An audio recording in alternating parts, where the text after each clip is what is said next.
ہمارے پاس بڑے بڑے علماء بیمار ہوتے ہیں, روحانی علاج والوں سے علاج کراتے ہیں. میں ان علماء کے قدموں کی خاک کے برابر نہیں ہوں. ان سے کہتا ہوں حضرت الو بنا رہا ہے یہ آپ کو, اللہ کی قسم الو بنا رہا ہے یہ آدمی. اب تو بات پرانی ہو گئی, نام لینے میں حرج نہیں. حضرت مولانا یوسف جہانگیر شہید رحمۃ اللہ علیہ کو فالج ہوا تھا. اب عمر کا تقاضا تھا فالج ہونا, پھر کام اتنا کرتے تھے, ہم ان کی خدمت میں ملنے جاتے تھے, تو جب بھی جاتے مطالعہ کر رہے ہوتے, تصنیف کر رہے ہوتے, اتنا برڈن ان کا کام کے اوپر, فالج تو ہونا تھا بھائی, ایج بھی تھی اور کام کا برڈن اتنا ہے, لیکن مشہور کر دیا قادیانیوں نے جادو کیا ہے.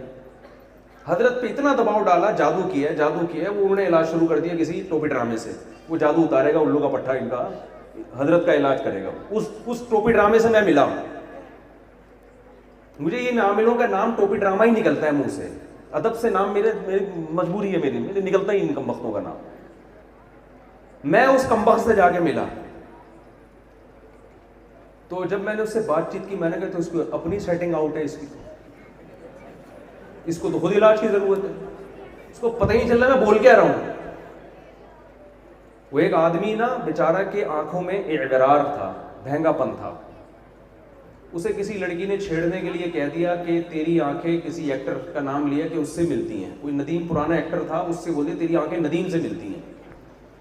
یہ بیچارہ خوش فہمی میں آ گیا, یار میری آنکھیں کس سے ملتی ہیں, ندیم سے ملتی ہیں. وہ لڑکی نے ویسے ہی, شرارتی عورتیں ہوتی ہیں, چھڑ کے چلی گئی. اب یہ اس خوش فہمی میں کہ میری آنکھیں کس سے ملتی ہیں, اس نے اپنے ایک دوست کو بلایا, بولا کہ یار میری آنکھوں میں آنکھیں ڈال کے دیکھ اور بتا میری آنکھیں کس سے ملتی ہیں. اس نے بہت غور کیا اور کہا یہ تو آپس میں نہیں ملتی, یہ آنکھیں آپس میں ندیم سے کہاں ملیں گے. تو یہ جو روحانی علاج والے علماء کا جادو کا اور جن چڑیل کا علاج کر رہے ہوتے ہیں, ان کی خود اپنی سیٹنگ کیا ہوتی ہے, آؤٹ. ان کو موکل اور ہمزاد اور ٹوپی ڈرامے, جن کا اس کائنات میں سرے سے کوئی وجود ہے ہی نہیں, وہ ان کو نظر آ رہے ہوتے ہیں اپنے دماغی فالٹ کی وجہ سے. میرے اپنے رشتے دار یہ کام کرتے ہیں, میں ان کو ڈرامے باز کہتا ہوں. آپ یہ نہ سمجھیں کہ میں کوئی خام خواہ میں مجھے کوئی بغض ہے ان سے, میرے اپنے قریبی رشتے دار یہ کام کر رہے ہیں. ٹوٹلی فراڈ ہے یہ. بعض لوگ فراڈی نہیں ہوتے, ان کی اپنی سیٹنگ آؤٹ ہوتی ہے, تو ان کو نظر آ رہا ہوتا ہے ہمزاد اور ٹوپی ڈرامے نے اس ٹائپ, وہ عملیات کر کے ان کی اپنی کھوپڑی گھوم گئی ہوتی ہے, تو اس لیے ان کو لگ رہا ایسا ہوتا ہے کہ جس کی گل چڑیلے ہیں وہ مجبور ہوتے ہیں بیچارے, ان کا دماغ خراب ہو چکا ہوتا ہے چلے کاٹ کے, یہ علاج سیکھ کے اپنی سیٹنگ وظیفے چلے پڑھ کے نا, ان کو لگتا ہے کہ اس کے ساتھ جن ہے, ہوتا نہیں ہے, ان کی اپنی سیٹنگ آؤٹ ہوتی ہے. آپ نارمل ہو, آپ سیدھے آدمی ہو, آپ کیوں اس کے پاس جا کے اپنا دماغ خراب کر رہے ہو. تو ان آپ پہ کوئی خدا نہ خواستہ واقعی جن آ گیا, سورہ فلق سورہ ناس پڑھو, دم کرو, بس بھاگ جائے ٹھیک ہے, نہیں تو برداشت کرو اس کو.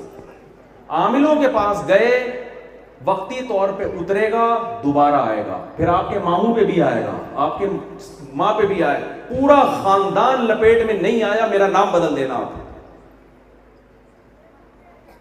جو ان چیزوں سے بچتے ہیں ان کا خاندان, میرے تو خاندان میں لوگ یہ کام کرتے ہیں, میں کہتا ہوں میرے اوپر کسی کے باپ میں دم ہے, ایک جن بھیج کے دکھائے, انشاءاللہ کچھ نہیں ہوگا. پتہ ہے پھر کیا کہتے ہیں یہ عامل لوگ, اس نے حصار کھینچے ہوئے ہیں. بکواس ہے بھائی, ہمیں تو نہ حصار کا پتہ, کچھ ہوگا تو پتہ ہوگا نا, کچھ ہے ہی نہیں حصار.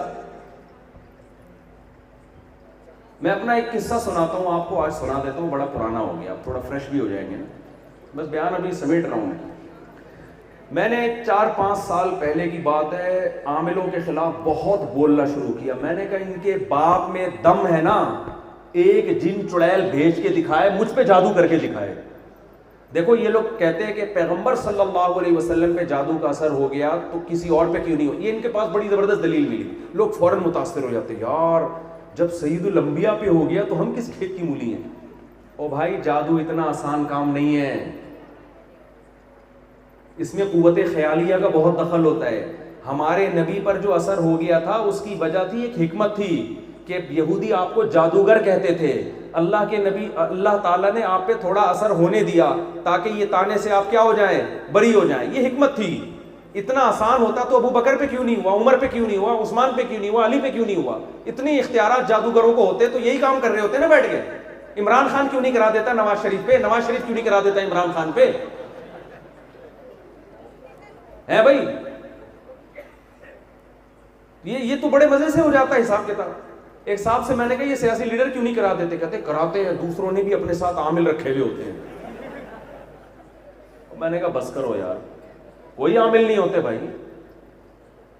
ذرا میاں بیوی میں جھگڑا ہوگا, فلانے نے کچھ کرا دیا ہے, یہ نہیں دیکھتے کہ غلطی کس کی ہے. یہ بد زبان ہے تو جھگڑا تو ہوگا, یہ کم بخت حقوق ادا نہیں کر رہا تو جھگڑا تو ہوگا. فوراً وہ بیل پہ تعویذ کی ہے فلاں. اور یہ ہمارے دیوبندی علماء اس میں مبتلا ہیں. اس میں میرے سامنے یہ نہ کہا کرو کہ وہ تو بڑے پہنچے ہوئے خلیفہ, خلیفہ ہو, بزرگ ہو, کچھ بھی ہو. میں لوگوں سے کہتا ہوں میرے پیر و مرشد مجھے تعویذ دیں گے, میں استعمال نہیں کرتا. میرے مسئلے دعاؤں سے حل ہو رہے ہیں. ان پرچیوں, میرے شیخ و مرشد بھی تعویذ دیتے تھے دوسروں کو, اس لیے دیتے تھے کہ یہ جا کے پھر مزاروں پہ جائیں گے اپنا ایمان خراب کریں گے. خود کبھی بھی استعمال نہیں کیا, ہمیں بھی کبھی ترغیب نہیں دی, اور ہم ان پرچیوں سے دعا مانگو بس اللہ سے. بعض اکابر اس لیے دے دیتے ہیں کہ وہ پھر بالکل ہی شرک کی طرف چلا جاتا ہے نا. وہ مزاروں پہ جائے گا, ایک آدمی کی کھوپڑی میں بات نہیں آ رہی تو اس کو یا اللہ مدد لکھ کے پرچی دے دی, چل بھائی تو کر لے. وہ اس لیے کہ وہی ہے نا ارطغرل ڈرامہ بہت سے لوگ دیکھ رہے ہیں. علماء خاموشی اس لیے اختیار کرتے ہیں کہ یار کم از کم فلم دیکھنے سے تو اس کو یہ چھڑوائیں گے تو فلم دیکھ. ایک آدمی چرس پی رہا ہے, ہیروئنچیوں میں بیٹھ کے چرس پی رہا ہے, آپ اس سے چرس نہیں چھڑواؤ گے. آپ کو پتا ہے چرس چھڑوا دی تو کس پہ آ جائے گا؟ ہیروئن. لیکن کوئی حرم میں سے ہاں سارے زمزم پی رہے ہیں, وہاں چرس پیے گا تو چترول لیں گے. ابے سب زمزم کا ماحول ہے, تو چرس پی رہا ہے یہاں بڑی, وہاں تو چائے بھی بری لگتی ہے. تو بعض ہمارے اکابر نے پرچی لکھ کے دے دی یا اللہ مدد کی, اس لیے کہ اس کم بخت کا پتا تھا یہ اس کو نہیں دیں گے. اس کے دماغ میں یہی گھسی ہوئی ہے پرچی, یہ کہاں جائے گا؟ یہ قبروں میں جائے گا, بالکل ہی شرک کر لے گا. لیکن آپ کو میں گزارش کر رہا ہوں کہ اللہ کا واسطہ ان چیزوں میں نہ پڑو.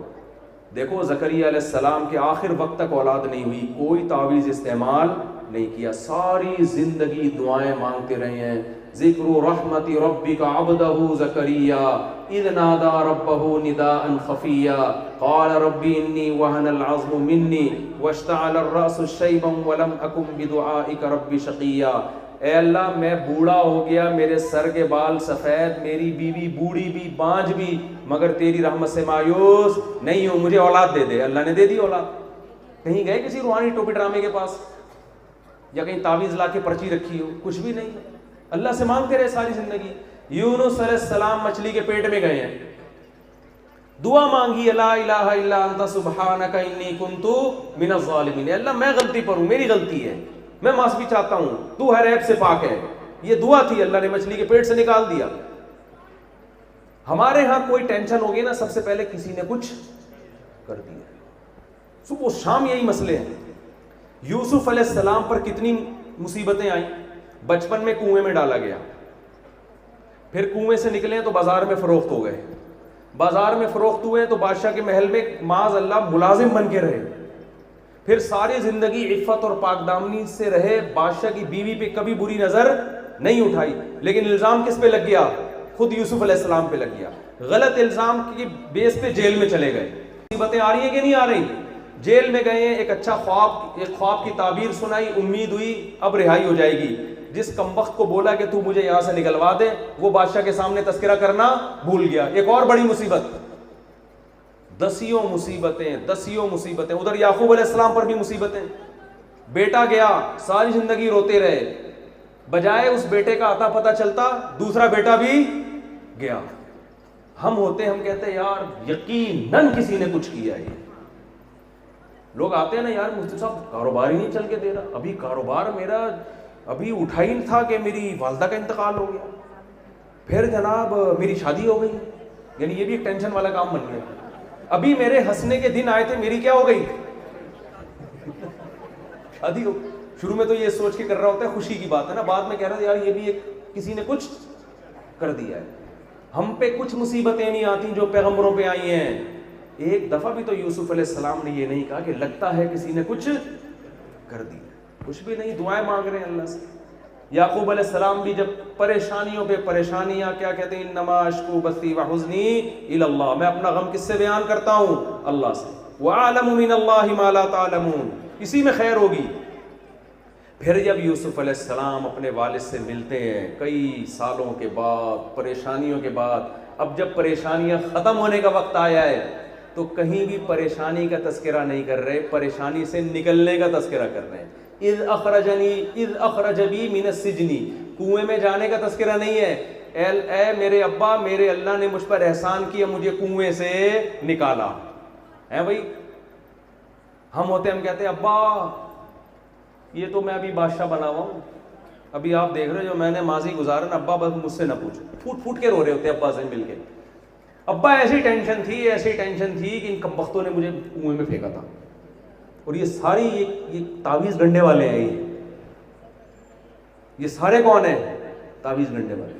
اور وہ یہاں پہ آئی تھی نا اس دن ہمارے محلے میں, وہ ہمارے بھائیوں کی جیب میں تعویذ رکھ کے گئی تھی, ان کی وجہ سے یہ بھائیوں نے میرے ساتھ کیا جو کچھ کیا. پیغمبروں کی سیرت دیکھو, قرآن کی سیرت دیکھو. قرآن کہتا ہے ہر پیغمبر نے مصیبت میں اللہ سے دعا مانگی. دعا کا تبلیغ والے کہتے ہیں 2 رکعت پڑھ کے کیا کرو, دعا مانگو. اس کا اپنا نور ہے. جتنی ٹینشن ہو, پریشانی ہو, دعا کے علاوہ کسی اور کام میں مت پڑو. سمجھتے ہو کہ نہیں سمجھتے؟ زندگی سکون کی گزرے گی تو چھوڑ دیں. ہمیں وہ واقعہ سنا رہا تھا, جلدی سے ختم کرتا ہوں. میں نے عاملوں کے خلاف کھلے عام تقریریں شروع کر دی, بہت ببانگے دھول چیلنج. میں نے کہا ان کے باپ میں, ایک عامل نے کہا میں نے 10,000 جنات جلائے, ہے بھی دیوبندی. میں نے کہا تیرا باپ ایک جن جلا کے دکھا دے نا. ان سے تمیز سے بات نہیں ہوتی. ایکچولی آپ دیکھیں یہ دلائیے, یہ نہیں ہوتا. اس سے یہ اور شیر ہوتے ہیں, ان سے ڈرو بھی نہیں. بعض لوگوں کو میں نے کہا کہ عاملوں سے نہیں ڈرو, جا کے چیلنج کرو, تیرے باپ میں دم ہے تو دکھا رہا, کچھ کر کے دکھا. تو وہ جا کے ایسے ایسے نا کانپتے ہوئے ان کی کانپیں ٹانگنے لگی.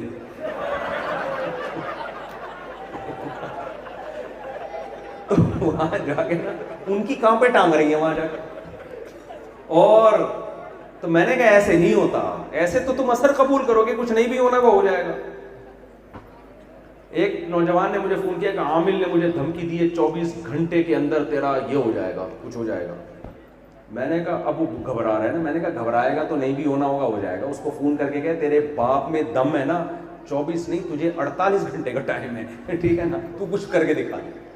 ان سے ایسے بات ہوتی ہے, ان سے نہیں ڈرا کرو. یہ بنیان سن کے سوائے بدبو کے کچھ بھی نہیں ان کو پتہ چلتا. کسی کے بنیان سے نہیں پتہ چلتا کہ اس پہ جن ہے یا نہیں ہے.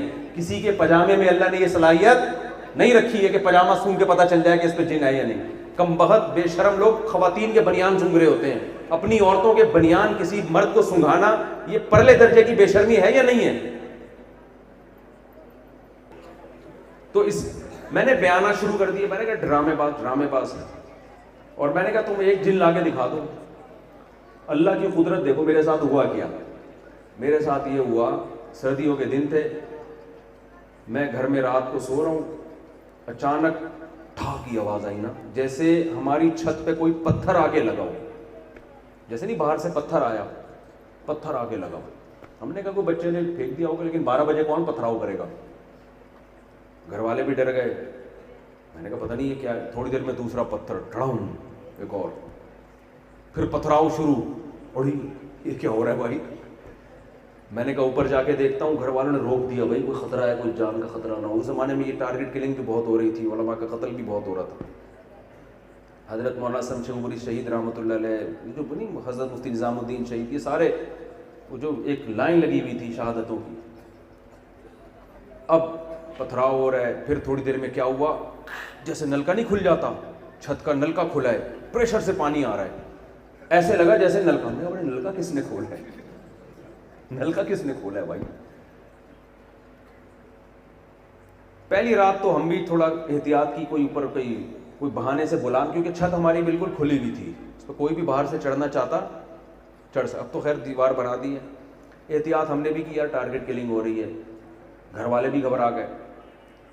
اچھا یہ ہوتا رہا. صبح مؤذن صاحب ہمارے پڑوس میں تھے, میں نے ان سے پوچھا آوازیں سنی تھی. انہوں نے کہا ہاں یار, پتھراؤ بھی ہو رہا تھا, نلکے بھی کھل رہے تھے, پانی کی آواز آتی جیسے فل اسپیڈ میں خود ہی بند ہو جاتا تھا نلکا. وہ تو انہوں نے کہا یہاں کوئی چکر ہے, جن ہے یہاں. اور مفتی صاحب آپ جو ہے نا تھوڑا میرے جاننے والا ہے, وہ بہت علاج کرتا ہے جنات کا. میں نے کہا آرام سے بیٹھ جاؤ. میں نے کہا کچھ ہو گیا ہوگا. اگلے دن پھر 12 بجے کا ٹائم تھا. ایک پہلے پتھر آ کے گرتا کٹاک کر کے, اس کے بعد پتھراؤ ہوتا, دھڑ دھڑ دھڑ آوازیں آتی جیسے اینٹیں ہل رہی ہیں, پھر پانی کے پریشر سے کھلتا. 2 دن ہو گئے, میں پھر چھت پہ گیا, کچھ بھی نہیں ہے, نہ پانی نظر آ رہا ہے نہ پتھر نظر آ رہا ہے. چھت پہ میں کھڑا ہوں, اچانک ایک اینٹ ہلنے کی آواز آئی, جیسے اینٹ نہیں ہل رہی, میں دیکھ رہا ہوں اینٹ کہاں ہے یار, اینٹ ہلنے کی آواز آ رہی ہے, اینٹ نظر, اینٹ ہے کہاں. خیر جی ہم نیچے آ گئے, ہم نے کہا ہوگا کوئی, میں نے فیصلہ کیا تھا, میں نے کہا کسی ٹوپی ڈرامے کو تو لانا ہی نہیں, اگر جن ہے بھی تو ہماری بلا سے ہے, ہم کیا کریں بھائی, چھیڑ تو نہیں رہا نا, پتھر نظر تو آ نہیں رہے ہمیں, ٹھیک ہے نا, اور کر رہیں گے تو آیت الکرسی پڑھ لیتے, سورہ فلق سورہ ناس پڑھ لیتے. تیسرے دن پھر یہ مؤذن صاحب ہمارے بیچارے اپنے گھر کی سیڑھیوں سے نیچے اترے, انہوں نے میرے بارے میں میرے بیان میں یہ سنا ہوا تھا کہ جو جنات سے ڈرتا ہے نا ان پہ جنات اور زیادہ آتے ہیں, اور وہ نیچے اتر کے نا چھت کی طرف رخ کر کے ایسے کہہ رہے, بھائیو ہم تم سے ڈرتے نہیں ہیں, لیکن تم خدا کا واسطہ یہاں سے چلے جاؤ, ہم تم سے بالکل بھی نہیں ڈرتے, لیکن اللہ کا واسطہ یہاں سے چلے جاؤ. اچھا ہم سو رہے ہیں گھر میں پڑے, گھر والوں تو وہ والدہ کے یہاں چلے گئے, اپنے نانی وانی کے یہاں جو بچے جاتے ہیں نا, اب میں اکیلا ہی تھا گھر میں. 3 دن ہو گئے, 4 دن ہو گئے, پھر میرے بارے میں خبریں پھیلنا شروع, مفتی صاحب کی چھت پہ کیا آ گئے, جنات. اب مسجد کے بعض لوگ کہہ رہے بڑے فنٹر بنے پھرتے تھے نا, ممبر پہ عاملوں کو چیلنج, یہ فنٹر گیری اچھی نہیں ہوتی, عاملوں کو صبح شام جب چیلنج کریں گے اور جن چڑیل بھوت کی باتیں کریں گے تو پھر یہ تو ہوگا, آ گیا کوئی جن ون آ گیا. اب مجھے کہہ رہے ہیں علاج کراؤ, میں نے کہا بھائی میں نہیں کرائیں گے علاج, جب ہم ساری زندگی نہیں کی اب کیوں کریں ہم. دعا مانگی اللہ سے, اللہ یہ جن ہیں اگر واقعی ہیں تو بھگا دے ان کو. اب کیا ہوا, 4 دن ہو گئے, 5 دن ہو گئے, میں نے کہا یار اس کی کوئی سائنٹیفک لاجک تلاش کرنی چاہیے, ہو کیا رہا ہے آج. میں نے کہا میں پوری رات جاگوں گا اور دیکھوں گا اس کو, چور کو پکڑوں گا, یہ جن شروع کہاں سے ہو رہا ہے, کیا ہے یہ آواز, پہلی آواز کہاں سے آتی ہے. میں نے کہا جہاں سے پہلی آواز آئے گی نا اس کی طرف کان لگاؤ. ہمارے گھر میں کونے میں کمرہ تھا, وہاں سے کی آواز شروع ہوئی ایک دم, میں فوراً وہاں پہنچا. میں نے کہا یہاں کون سی ایسی چیز ہے, کھڑکی سے جھانکا, نیچے بہت بڑا گیزر لگا ہوا ہے. میں نے کہا بیٹا یہ کوئی گیزر کا چکر لگ رہا ہے, کیونکہ آواز یہاں سے شروع ہو رہی ہے. پھر کی آواز پہلے ہوئی, پھر اس کے بعد پتھراؤ. میں نے کہا یہ آواز کے بعد پتھراؤ شروع ہوتا ہے, اس کا کوئی آپس میں کیا ہے لنک, پانی بھی ہے, آواز بھی ہے, پتھراؤ بھی ہے. میں کوئی سائنٹسٹ نہیں ہوں. میں نے کہا یار یہ جن گیزر ہے, اس کا گیزر سے کوئی لنک ہے, مجھے نہیں پتا کیا لنک ہے, لیکن یہ چڑیلیں شروع کہاں سے ہو رہی ہیں, یعنی کوئی سائنٹیفک لاجک ہے اس کی. گیزر سے کوئی پریشر بن رہا ہے, اور وہ پریشر بن کے گیس کا کہیں جا رہا ہے جہاں سے پتھر ہل رہے ہیں, تو پتھر نظر تو نہیں آ رہے. میں نے کہا یار جو ہمارے چھت پہ بہت بڑا ٹینک ہے نا, اس کے اندر ہو سکتا ہے پتھر ہو, شاید کچھ ایسا سیٹ اپ ہو کہ گیزر کی گیس ویس نہ نکل رہی ہو, کوئی پلمبر نے کچھ دن پہلے کام کیا تھا, غلط کام کر دیا, وہ پریشر واپس جا رہا ہو, پانی میں آواز کی رفتار تیز, آواز بڑھ جاتی ہے. اب میں کوئی میکینک یا سائنٹسٹ تو ہوں نہیں, میرے کھوپڑی نے یہ کہا, میں نے کہا 100% یہ گیزر کا کام ہے, لیکن اس کی کوئی لاجک ہوگی جو میری سمجھ میں نہیں آ رہی, کام گیزر کا ہے. مجھے یقین ہو گیا, میں جنات, مجھے نہیں پتا تھا ایسے جنات نہیں ایسے کرتے.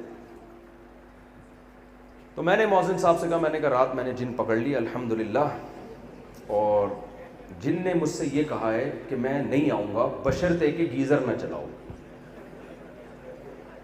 گیزر نہیں چلے گا آج, اور جن نے گارنٹی لی ہے کہ وہ نہیں آئے. یہی ہوا, گیزر نہیں چلایا. اس دن مارکیٹ سے جن کیا ہو گیا, شارٹ. پھر ہم نے مسجد کمیٹی کو بلایا, پلمبروں کو بلایا, یار یہ, تو انہوں نے دیکھا بھائی اس میں گیس نکلنے کا گیزر میں راستہ ہے ہی نہیں. پلمبر نے کام ایسا کیا ہے, جتنی گیس بن رہی ہے ریورس ہو رہی ہے, پانی کھولتا ہے اس کی آواز, پھر وہ ٹینکی میں ریورس ہوتا ہے. ٹینکی کا ڈھکن کھول کے دیکھا تو اتنے پتھر, پتہ نہیں کتنے عرصے سے ٹینکی صاف ہی نہیں ہوئی ہے. وہ پتھروں کی فائرنگ ہو رہی ہے, ڈھکن اوپر اٹھتا ہے, دھڑام سے آ کے نیچے لگتا ہے.